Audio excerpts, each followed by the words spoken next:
Assalamualaikum warahmatullahi wabarakatuh. Halo semua, perkenalkan nama saya Ahmad Zulaki Astori, NPM 2331114 dari Prodi Sistem Informasi kelas SI 23B. Saya akan menjelaskan atau disebut juga mempresentasikan tanggung jawab sosial perusahaan dan etika manajerial. Next slide selanjutnya ya. Ya guys, jadi di slide kedua ini kita akan menjelaskan definisi CSR, yaitu tanggung jawab sosial perusahaan atau disebut juga CSR adalah komitmen perusahaan untuk berpartisipasi dalam pembangunan ekonomi yang berkelanjutan untuk meningkatkan kualitas hidup dan lingkungan yang bermanfaat baik bagi perusahaan itu sendiri umumnya, dan itu juga merupakan konsep bahwa organisasi, terutama perusahaan, memiliki tanggung jawab terhadap konsumen, karyawan, pemegang saham, masyarakat, dan lingkungan dalam semua aspek operasi perusahaan seperti isu-isu yang berdampak pada lingkungan seperti polusi, limbah, produk, dan keselamatan tenaga kerja. Slide berikutnya yaitu CSR, masih di CSR yang disebut juga Corporate Social Responsibility, memiliki prinsip-prinsip utama yang menjelaskan bagaimana penerapan konsep CSR mempengaruhi perusahaan dan konsumen. Ada 3 di sini guys. Jadi yang satu, prinsip pertama CSR adalah akuntabilitas, 2 transparansi, ketiga keberlanjutan. Next slide. Masih di contoh CSR, yaitu maka perusahaan harus memiliki tanggung jawab sosial atau biasa dikenal dengan istilah CSR kepada para stakeholder-nya jika menginginkan perusahaan terus beroperasi dalam jangka panjang, terlebih lagi dalam hal memaksimalkan keuntungan. Beberapa contoh tanggung jawab sosial ini dapat dijabarkan sebagai berikut.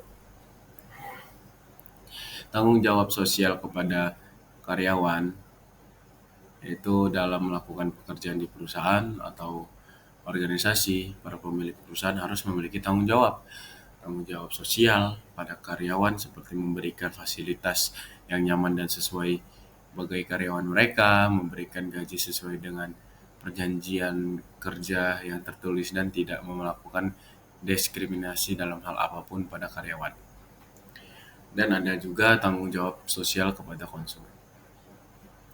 Jika dahulu kita sering mendengar pernyataan konsumen adalah raja, sekarang pernyataan tersebut berubah menjadi konsumen adalah mitra.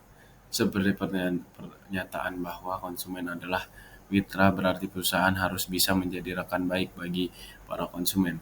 Mereka lewat rekan CRM, Customer Relationship Management, perusahaan memberikan manfaat yang baik dengan menjual produk atau jasa kepada para konsumen dengan harapan adanya repeat order dari mereka. Next slide. Masih di contoh CSR, tanggung jawab sosial kepada supplier. Apa yang disebut dengan sosial kepada supplier? Kerjasama antara perusahaan dengan perusahaan supplier harus dijaga dengan adanya tindakan kejujuran dalam penempatan harga dan hak untuk menjual, mengedepankan rasa toleransi agar terciptanya hubungan jangka panjang dalam bisnis, selalu bertukar informasi dengan supplier dan melakukan pembayaran secara tepat waktu pada para supplier. Ada juga yang disebut dengan tanggung jawab sosial pemegang saham. Itu juga disebut dengan perusahaan harus melibatkan pemegangan saham atau disebut juga investor dalam perbuatan sebuah keputusan di perusahaan. Karena perusahaan memiliki tanggung jawab berkait dengan kepuasan investor dan semua keputusan yang diambil oleh perusahaan adalah demi kepentingan investor. Hubungan timbal balik yang sangat menguntungkan ini harus tetap terjaga agar tujuan objektif perusahaan dapat tercapai dengan maksimal. Ada juga tanggung jawab sosial kepada lingkungan. Tanggung jawab sosial di sini berkaitan dengan hal kelestarian lingkungan. Beberapa hal yang biasanya dilakukan perusahaan adalah memberikan manfaat kepada masyarakat sekitar seperti di bidang pendidikan, kesehatan, fasilitas umum, dan bantuan sosial. Next slide. Di sini slide ke-6 kita akan masuk ke strategi CSR. CSR juga merupakan perwujudan dari 4 bottom line, yaitu bahwa perusahaan harus unggul dalam orang, yaitu yang disebut juga ya karyawan, planet itu disebut juga lingkungan, keuntungan, ya keuntungan juga termasuk dengan keuangan dan keuntungan juga, dan kemakmuran, ya kayak kesejahteraan bagi masyarakat. Oleh karena itu, penting bagi perusahaan untuk membuat strategi CSR yang sesuai dengan tujuan mereka. Ya, ini macam-macam strategi CSR, ada 5. 1. Sesuaikan dengan visi dan misi perusahaan. 2. Temukan masalah pelanggan. 3. Tentukan target. 4. Temukan kesempatan. 5. Ukur keuntungan perusahaan. Next slide. Di sini masuk slide 6, yaitu stakeholders.